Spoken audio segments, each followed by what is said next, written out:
What reminds you of home? For some, home can be symbolized in something as simple as a flower or a plant. Because just like a home, the native plants that surround it become rooted in history. Native plants are the plants that actually survive here, have been here. When we look at the historical aspect of native, we think of they were here before we arrived, right? But even within South Carolina, a lot of plants came with the people that came. And so also honoring the people before us, indigenous folks of the South, in South Carolina. The Palmetto State is home to thousands of different plant species and hundreds of wildflowers. Some of them include marigolds, geraniums, and begonias. Many of those plants can be found at Brabham's Nursery and Landscaping, a plant nursery in Irmo that has been in business for more than 100 years.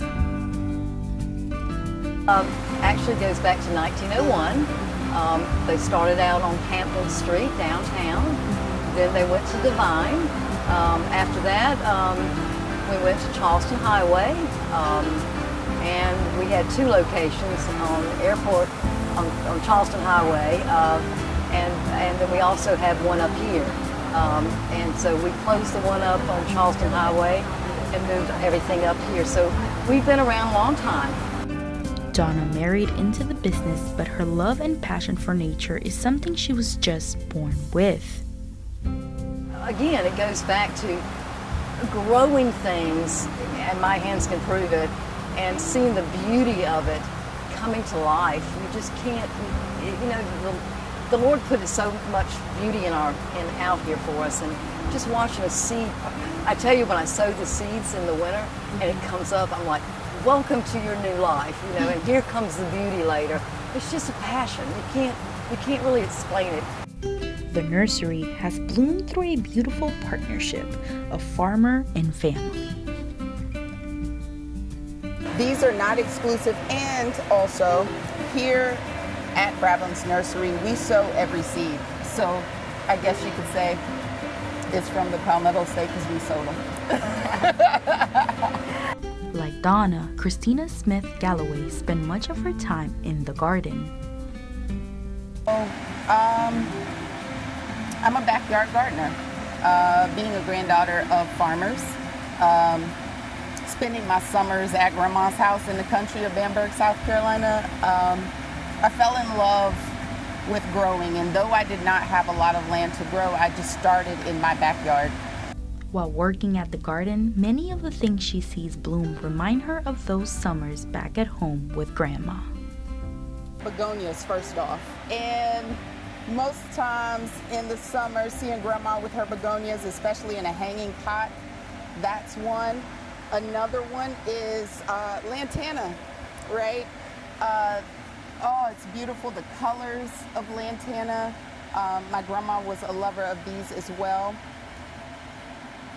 Secondly, but definitely not least, verbena. Verbena is a low grower. My grandmother always had the red ground covers, but also learning myself how to take what I saw at Grandma's house and put my twist on it myself, my favorite colors, what I love to see.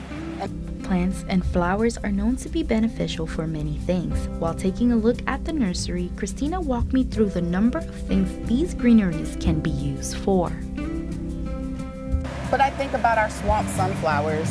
I think about even our black-eyed Susans, which have become natives. We think of even, think plants like mullein that people use as teas now for our health and for coughs. As medicine in the past that sometimes we look at and may not seem as beautiful as we can look at some of these potted plants, but there are some things just naturally that occur in our environment that serve as food, serve as flowers, and serve as medicine. Though the task may seem difficult, you can grow these plants at home. However, there are a few things to keep in mind. Water. So just being mindful of the watering schedules, the sunlight requirements, understanding your yard and your space.